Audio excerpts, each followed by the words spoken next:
Welcome to the BiggerPockets Money Podcast, where we interview Jenny Bayless and talk about her financial journey. Hello. My name is Scott Trench, and with me today is my guest co-host from our sister podcast, On the Market, James Daynard. How you doing, Scott?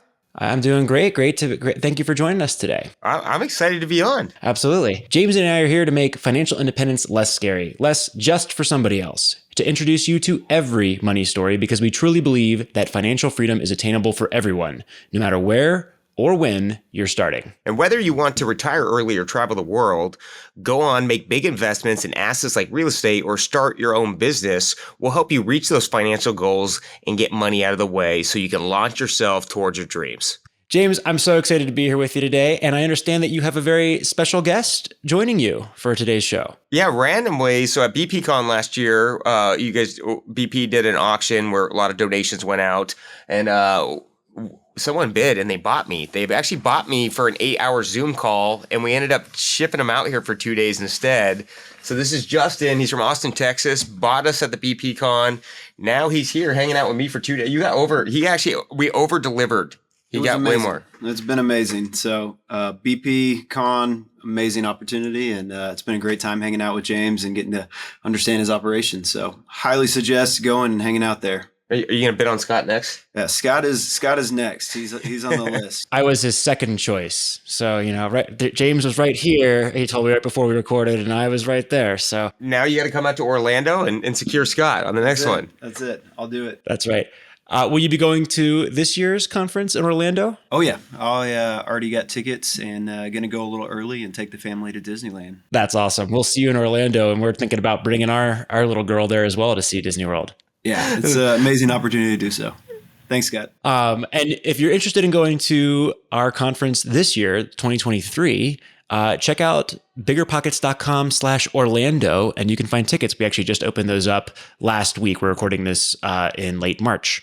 So we're really excited about that and hope to see you there. All right, we have a new segment of the show called Money Moments, where we share a money hack, tip, or trick to help you on your financial journey. And today's money moment is: need a break but want to save? Try a staycation. Before you spend thousands of dollars to feed the travel bug, try taking a couple days off and being a tourist in your own city or even surrounding cities near you. I've actually done this 2 or 3 times in the last year, and it's amazing. Here in Colorado, we have just 40 minutes away a wonderful fairyland in the mountains in the summer, and it's a wonderful getaway just for a little weekend right near home. You don't have to get on a plane or go anywhere far away. So check that out. There's probably incredible sites near you you can go to very affordably. If you have a tip for us, email moneymoment@biggerpockets.com, and we'd love to hear it. Please give us your name and contact information so we can give credit where credit is due. All right. Jenny has been investing in Colorado Springs since 2016 and has experience sourcing deals to the MLS, wholesale, for sale by owner, and networking. And she's performed a variety of different financing methods to include conventional, hard money, and seller financing. She currently owns 18 units. Jenny, I was so excited to hear your story at the BiggerPockets meetup on February 23rd, where I think actually James, my co-host today, was there as well. It was fantastic to hear the story, and we thought we have to get you on the BiggerPockets Money Show. I'm so glad you accepted our invitation, and I'm so excited to talk with you today. Scott, James, I'm so excited to be here. Thanks so much for having me on. That was a fun meetup. Yeah, it was a good time. Well, Jenny, could you tell us a little bit about yourself and your money story? Absolutely. So kind of as you touched upon, if we fast forward to today, I own, a couple handfuls of units in Colorado Springs. But kind of starting back to the money story origin, it's pretty typical, I would say. Just worked through high school, service type jobs. College, I had an internship in my field, worked there during summers and during the school year. So I graduated college with pretty decently paying entry-level job in a pretty high cost of living area, just right outside Washington, D.C. And I would say that our first major money milestone was that my now husband and I saved for a little less than 2 years and bought our first primary residence, we thought that you had to use 20% down. That was the only way you could do it. I really wish going back in time, I would know a little bit about house hacking. That would have been an amazing start to our money journey, but hindsight's 2020 now. And we really continued to just do the typical thing. We went to work, contributed the match to the employer retirement account, saved cash, really nothing out of the ordinary for quite a few years. And then a couple years of working my W-2, I started to realize that the thought of having my job for the next 30 to 40 years didn't really sound like my idea of a great time. So I started researching how to retire early. And, per Google, real estate was the resounding answer. Stumbled upon BiggerPockets and just became obsessed at that point. Just studied as much as I could, reading the forums, listening to the podcasts, blogs. So definitely a huge plug for BiggerPockets because it's literally all right there. So fast forward to 2016, my job allowed me to take a position out in Colorado, which happens to be the same year that we started to invest in real estate. And we actually started investing out of state with turnkey properties. And I wasn't really loving it due to really just kind of a lack of control. And at that same time, I began exploring purchasing buy and hold properties in Colorado, specifically Colorado Springs. So that was really the nexus of our investment journey. So between 2016 and 2019, we BRRRR'd about 10 times. And that's kind of when it dawned on us, like, this is an incredibly powerful way to expand our rental portfolio very quickly. So we sold off all the out-of-state properties and focused exclusively in Colorado. And then about in 2020, I took that major leap from my cushy 6-figure stable W-2 job to self-employment. That was a very, very scary point. I probably could have quit my W-2 job earlier from a financial standpoint, due to our rental property cash flows as a backstopping. But it was just a really scary decision to give up a stable, great paying job for really the unknown. And the catalyst to making that decision was that we had just had our first child, and I literally woke up one day and decided that I didn't want to go to work anymore. And I wanted to have the flexibility with her. So I put in my 2 weeks notice. And at that same time, a local real estate investment agent team was looking to expand. I was able to connect with them. And now I'm working as an investment-friendly real estate agent. I absolutely love it. I'm helping people and educating them on buying rental properties, which is just incredibly fun for me. And I would say, kind of getting to where we're at now between 2020, 2022, we did a couple of major rehabs on our existing properties. So I don't know if you want to call them a double BRRRR or what you want to put a name to it, but we kind of took them from rental grade to just as the neighborhoods kind of turned, we made them more higher end. And actually, we're able to get higher rents behind that. And we're also able to use the equity from the previous properties to almost double our portfolio. So now we have 17 units in Colorado Springs and 1 in Pueblo. And that's where we're at today. I think, Jenny, that is such an amazing story because you get to that breaking point as an investor, is that where I like to call it the jump off point or that moment of clarity where we all go through. It's like we have this like light introduction into real estate where you start testing it. You got your first home, which is probably one of the best ways you can build wealth is buying that first home wealth. I mean, that's your story matched up a lot with mine. I did the same thing. I was in college. I bought my first home. And then you get to that jumping off point like you did at year 4 and after you had bought 10 properties. And that's where you make that decision to go all in, right? Which is actually pretty terrifying for a lot of investors. But for me, I had made $0 and I was like, all right, I'm going all in, right? And it was scary. Let's talk about that a little bit because you're an accountant. Accountants like to be very right in my experience working with them. And they like to have like a steady, they like to know what they want to have a good game plan. They want to see the good pathways. And so that's an unknown, right? You're switching careers. You went from payroll to all commission self-employed. That's a scary thing for a lot of people.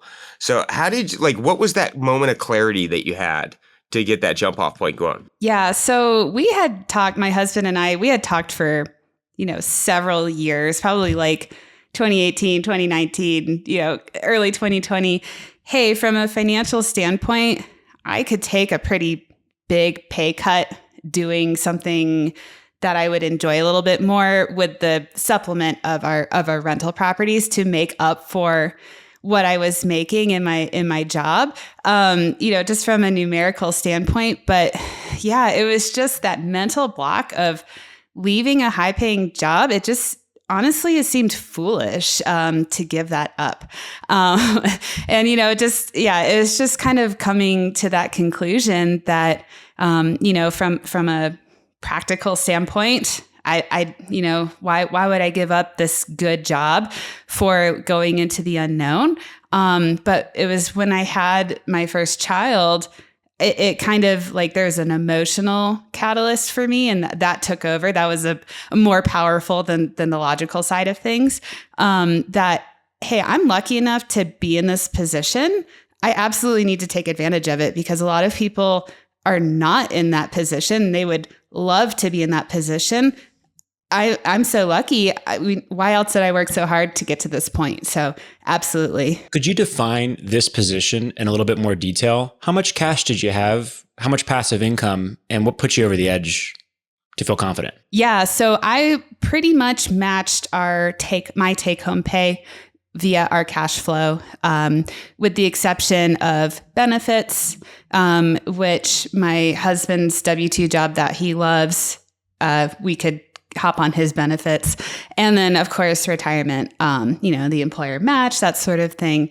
But then I came to the conclusion that, hey, these rental properties are the retirement, so it's okay. So yeah, it was pretty darn close to take home pay in that case. Okay. And then a few additional questions. Could you give us some idea of the degree of magnitude of the cash flow? Was this, $5,000, $7,000, $10,000 a month? And then second, how much cash on hand did you have in the bank at the time of that transition? Because I find that that's often a really good, a powerful, I guess, safety net to have in this transition process. Yeah. So I would say we, at that time, we were probably cash flowing about, I don't know, 6,000-ish a month. We definitely had six figures of padding in the bank. So, all the logical pieces were there. It was just taking that leap, I think. And I think that is really important. I've seen a lot of people go from like W-2 tech into full-time real estate, but following that, okay, you want to mitigate your transition, which is having cash in the bank. You supplemented your income with rental properties, which is like the definition of financial freedom, right? You buy properties as you slowly bring it back. One question I had, did you wait, being a W-2 makes it a lot easier to get access to money, which is a huge deal for investors. Did you hit magical 10, and then was that part of the strategy? Like, okay, I maxed out my credit lines for traditional loans with my W-2, so this is a good time to leave? Or was it just by chance you kind of maxed it out and then went on? So my husband and I have always taken turns purchasing rental properties in each of our names. So, like he would buy some, I would buy some, so that we're not both at that 10, the magical 10 number, right, for Fannie Freddie. So to answer your question, it was just kind of by happenstance, that we hit the 10.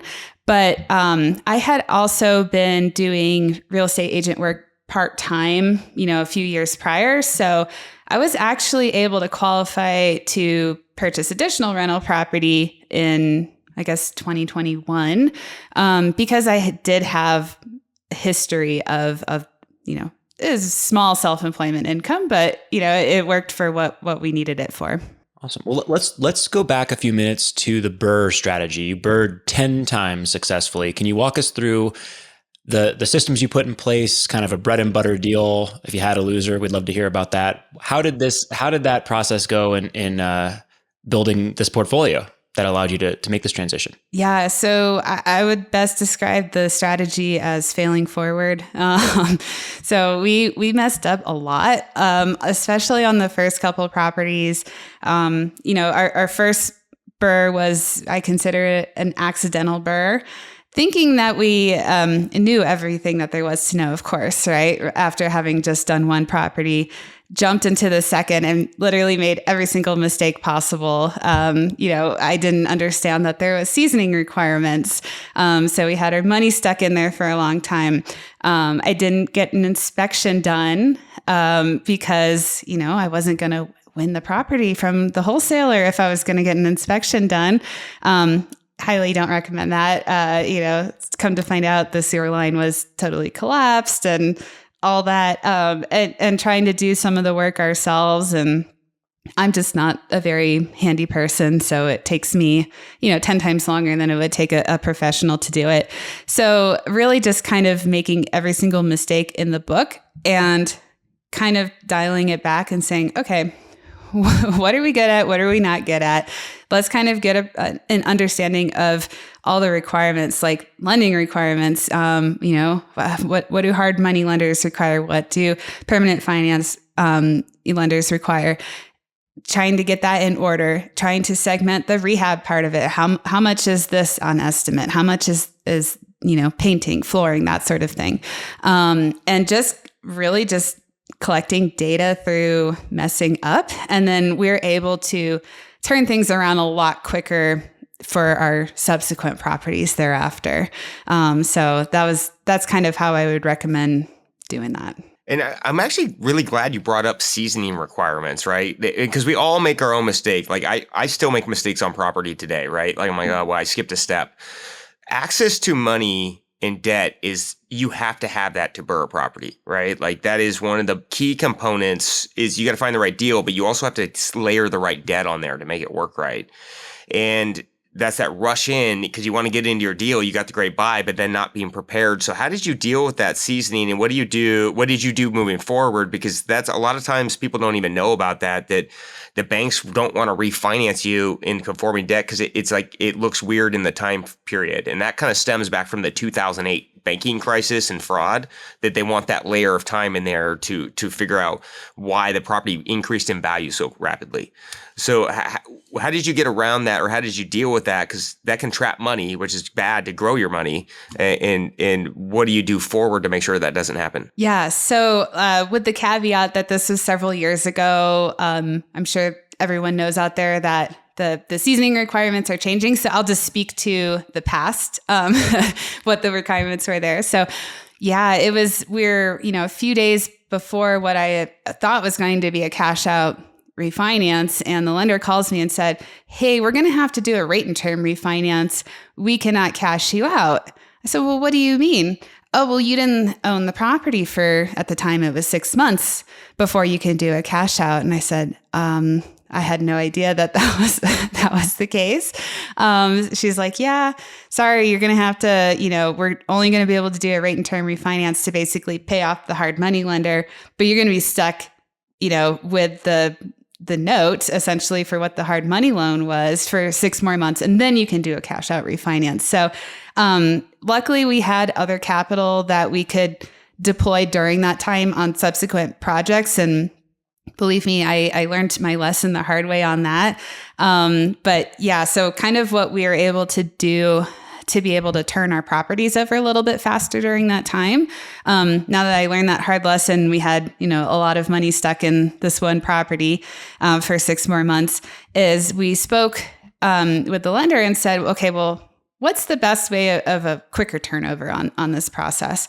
Well, if you can get a private note or a hard money note at 75, 80% ARV, we can immediately do a rate and term refinance. And I believe that's changed since then, but that was kind of the turning point that we were able to prove ourselves with our hard money lender through these past couple of projects that we had done, show them our plan forward, and then we're able to utilize our rate and term refinance to just continually, turn out of these properties into permanent financing. So that was how we mitigated it in the future. So it actually ended up probably being better because we learned a hard lesson that way. I'm glad you're able to figure this out. Otherwise, you would have been supporting financial freedom for your hard money lender for way too long in the context of this property.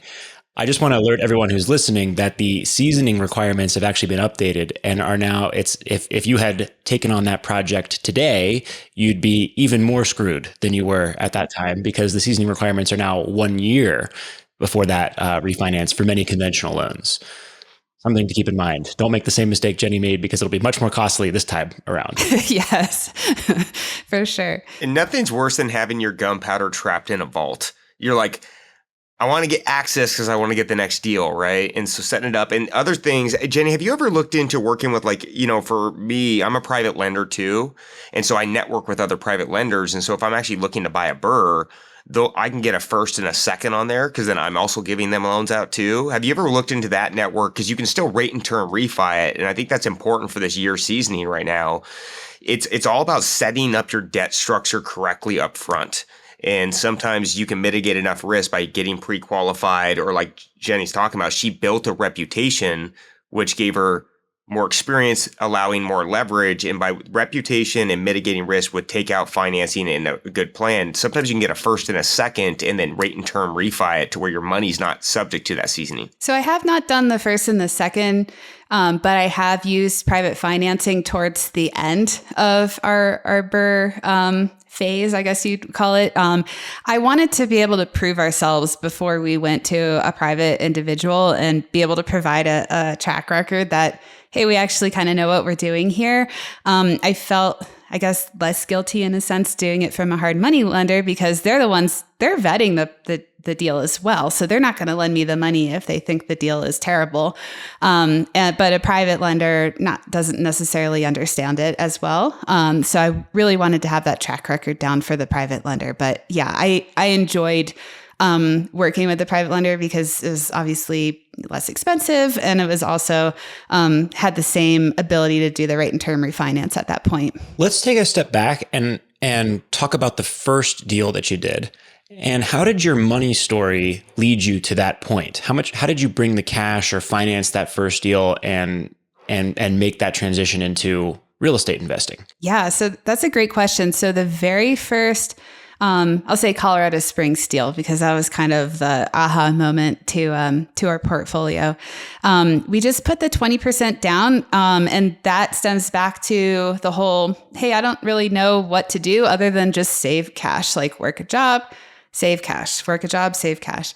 So we were able to put 20% down on that. And we also funded the rehab. And how big was this property financially? Was this a $50,000 down, $100,000 down? Yeah, it was about $125,000 purchase price. And I think we put 20% down. So it wasn't, earth shattering or anything, but it was still scary for an investment property. So we were just able to put that down. Didn't think anything of it. It needed some work. So let's pay for some work to happen.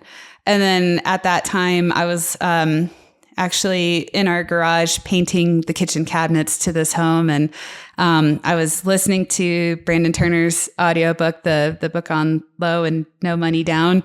And it dawned on me like, wow, I actually think that maybe what we're doing could be a BRRRR. I don't know, like the whole concept of BRRRR, like I kept hearing it, but I didn't really understand it in practice. And that's when it kind of clicked for me. I'm like, hey, we're doing all this rehab. I know that there's properties down the street that are selling in the high 100s.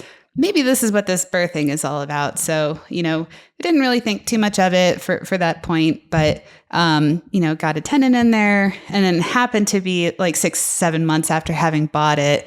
That's when we did the cash out refinance. So that's why I didn't know about seasoning period, was because just we took our time on it. And that's when I kind of got bit in the butt on the other side of it for our intentional BRRRR after that. So you were able to accumulate this isn't an extraordinary amount of money going into this deal. This is $25,000, $30,000, $40,000, something that is achievable over a few years of saving and being frugal, which it sounds like is what led you to that. And then how much cash were you able to pull out when you refinanced? We were able to pull out pretty much our entire down payment and rehab costs. And that's when the light bulb clicked. That was kind of when we went pedal to the metal on that, because it was funny. I remember having this discussion with my husband. I'm like trying to tell him like, okay, this is what we're going to do. And this is how we're going to pull money out. And he said, why would the bank give us money? That doesn't make any sense. Like he just thought it was just like the most foreign concept. And then when we had that check, he's like, okay, I understand it now. Like, this is amazing. Let's keep doing this. But yeah, so we still had, we rolled that fund into the next property and so on and so forth. But we still really made sure to make sure that our cash savings was still a very healthy amount. So yes, we were able to pull out the money and reuse it, but we didn't like go on a vacation or buy a fancy car or anything with it. It was all business purpose. So I'm listening to this. This is amazing. I wish I could go back to 2016 and do exactly what you did 10 times and achieve financial freedom and quit my job, right? Although I love my job. I don't want to quit this, but anyways, what I'm listening now and I'm thinking, well, geez, that worked in 2016, but is that going to work today in 2023? Can you give us some advice or input on what you're thinking about personally and maybe how you would have gotten started again in 2023 today if you were starting over? Yeah, so I agree with you. I don't really think that today's environment lends well to BRRRR. There's just the deals are just real thin, especially if you're not, a full-time professional investor and you're just kind of seeing like wholesale emails, MLS type things, not enough equity in the deals, more or less. You have interest rate risk, you have rehab cost risk, you have appraisal risk. So it's just a very risky endeavor to try to do BRRRR right now, in my opinion. So what I advise my clients currently, like at least in Colorado Springs, I think house hacking is an amazing option. And I also think that room by room or renting room by the room is also an amazing option. I think room by room renting is a lot of time involved. Like you have 5 leases now.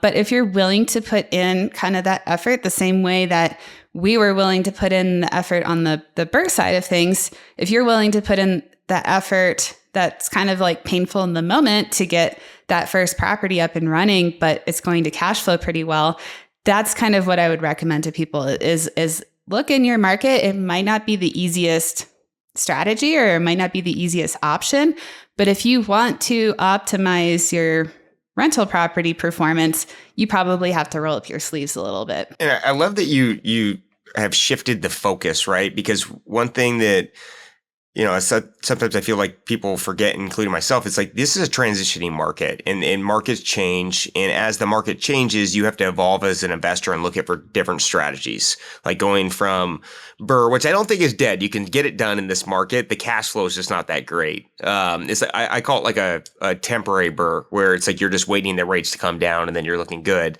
But switching to house hacking and the fact that you've learned these things, and then you're also a real estate broker that works with first-time investors or investors, and I love that because as you switch your strategy, you get to educate your clients. And I did the same thing when I was an investor, a flipper, buy and hold, and then we became licensed, and now we get to teach people what we do, right? And so how has that affected, like being able to change your strategy? How has that been able to help you as a broker working with these investor clients or people that are trying to get into their first deal, just like you did, to get the ball moving? Yeah, absolutely. I mean, I kind of just like to explain to people that any one of my properties that I bought several years ago was never perfect on paper. Like there was always some piece of the deal that gave me pause and hesitation, but I was able to kind of, wrap my head around what the risks were and try to mitigate it as best as possible, either, within the property itself or externally through, cash in the bank, that sort of thing. And I think that is just kind of telling people that there is never a perfect time to invest. There's never a perfect property to invest in, but I think you need to look at your long-term goals, and really kind of work backwards from there. So, a lot of our clients, they want 1, 2, 3 rental properties to supplement their income. great. Just buy a single family home. In this market, you might need to put 30-35% down. Buy one every couple of years and you're set in 30 years from now. Some people are a little bit on the more aggressive timeline.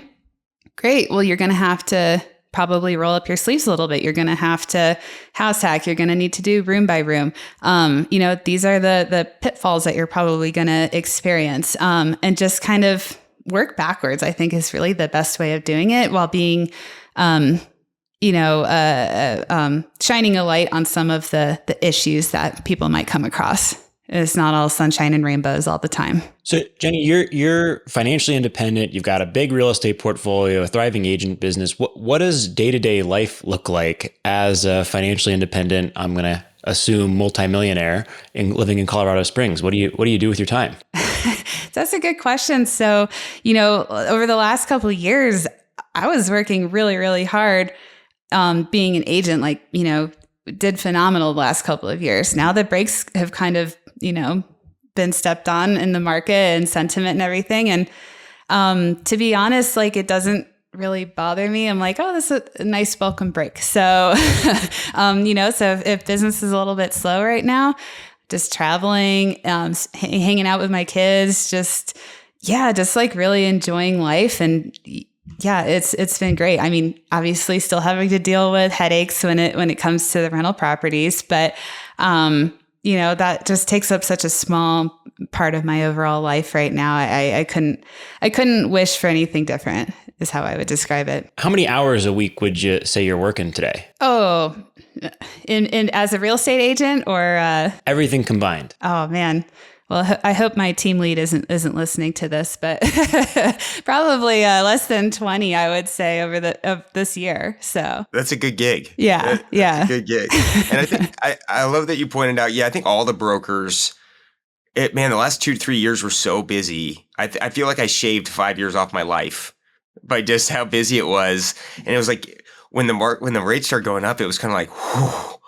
All right, now we can kind of get settled. But then it's as a broker, though, are you looking forward right now? Because for us, as the market changes and you pivot the strategies, because it sounded like you were working with a lot of BRRRR investors. Are you putting together as a broker to market yourself, going after the house hacking first time home buyer sector? Or what are you doing as a broker to grow, right? Because at some point, if that's your career, you got to make money with it and keep it moving. Yeah, absolutely. So yeah, I joke that, my gray hair is like, oh, that was this fourplex, that was this house, to get the deals done, like you said. So a lot of our clients are really just kind of set it and forget it, long-term horizon investors, which I love because I think that is probably the most reasonable. So a lot of our clients are really just, they're in it for the market. They believe in Colorado Springs as a long-term market, and they're fine with, thin cash flow. Of course, assuming contingencies built into it by the time you run your numbers. So, we're still moving. We just have a lower volume. So, we have a couple house hackers, have a couple just buy and hold investors on, smaller properties that I think are just really long-term holds.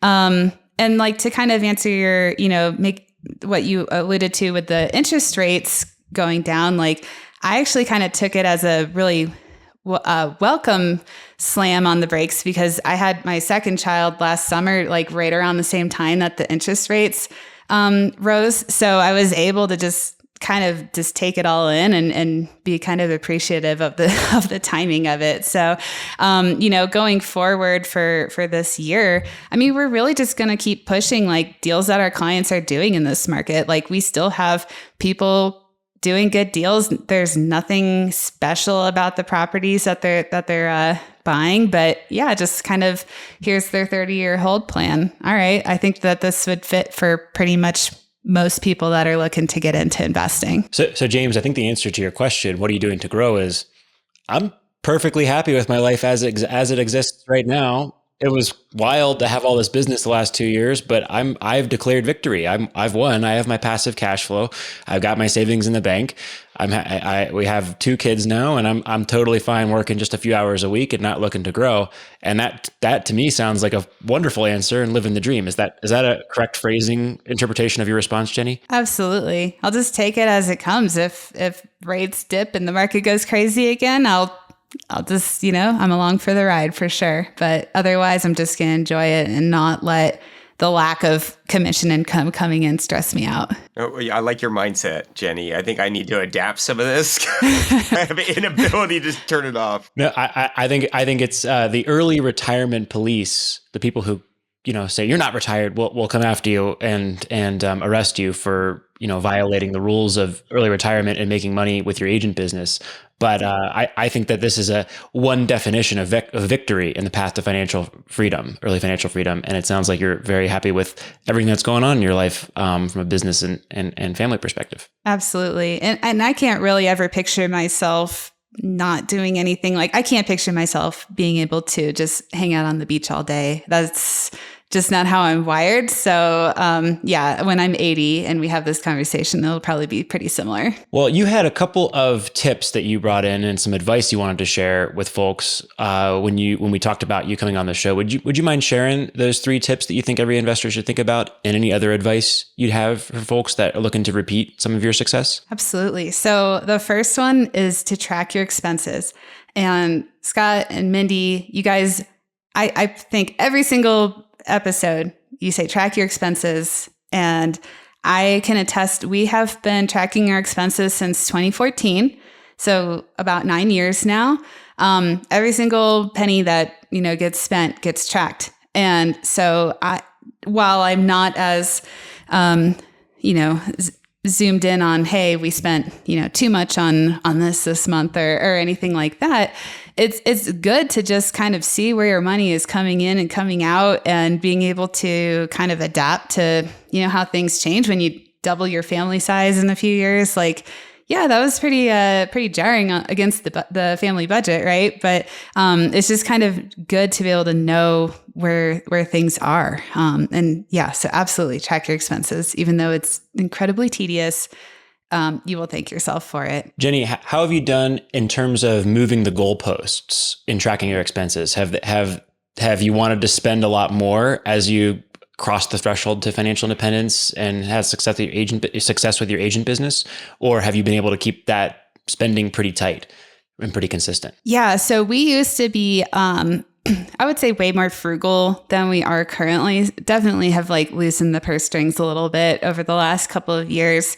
So I would say that there's definitely lifestyle creep that's occurred, in addition to just regular inflation and family expenses getting a little higher. But, we are things that we don't place a lot of value on, like that type of expenses, we'll go through and cut it. Like, hey, we don't really need this. We don't really need that. So that we can, have more in savings, have more to reinvest and, pay down properties and that. So yeah, absolutely.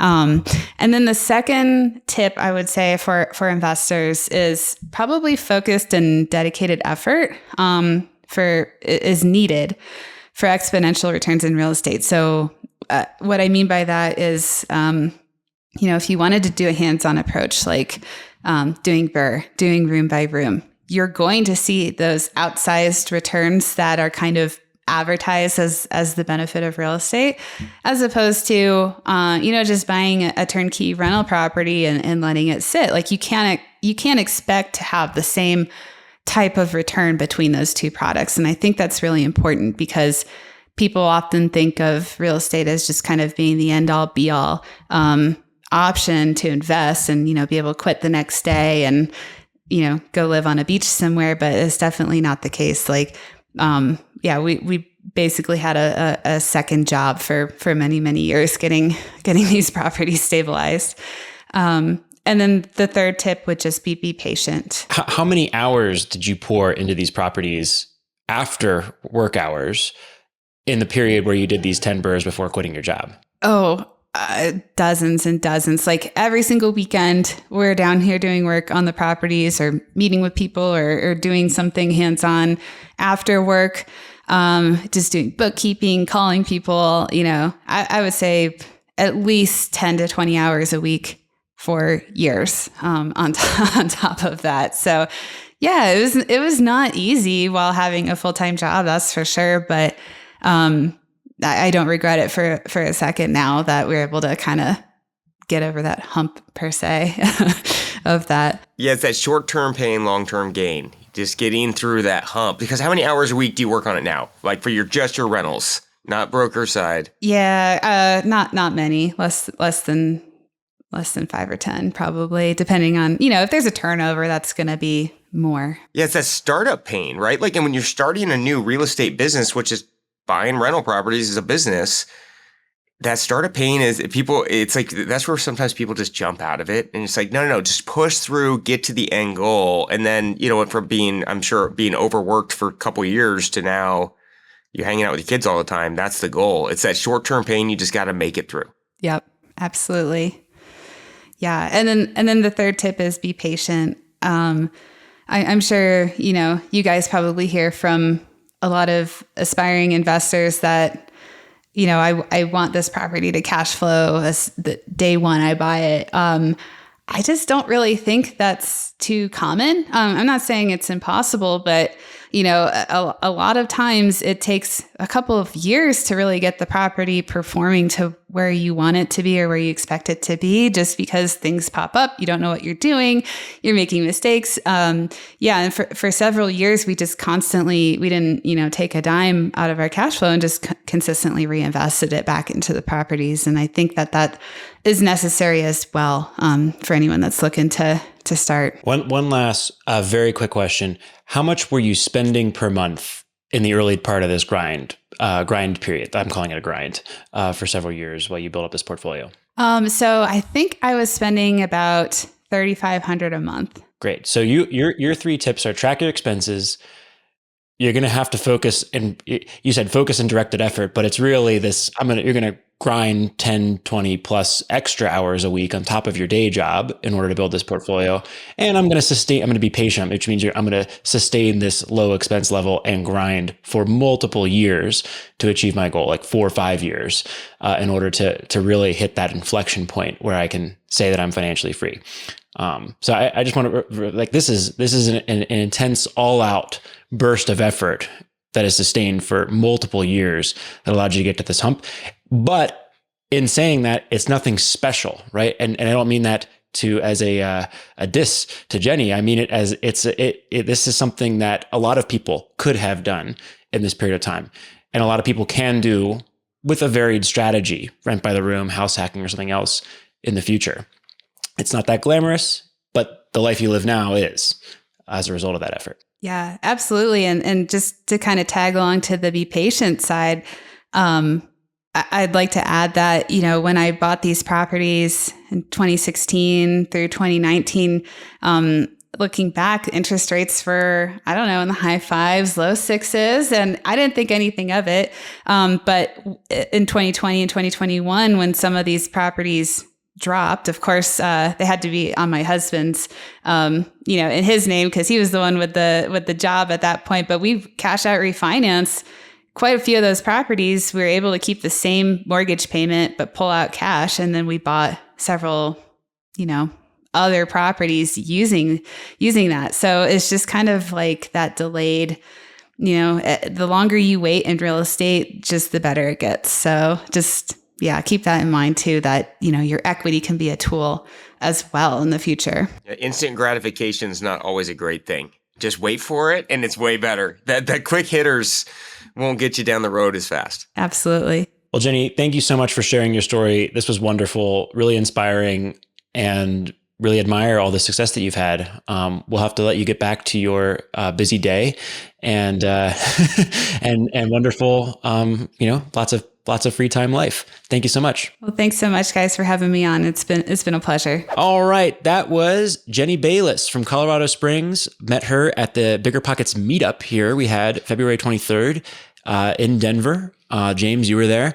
What did you think of the show today? Oh, Jenny's awesome. She actually, it's amazing how we all kind of start from the same stories, right? Like we have a job, we find real estate, and then she just built her portfolio enough to where she's happy. I mean, the only difference is she's looking at her glass is half full. I'm looking at it as half empty. She's stopping and calming down, but I'm keeping going. But it's that investor story that everybody wants.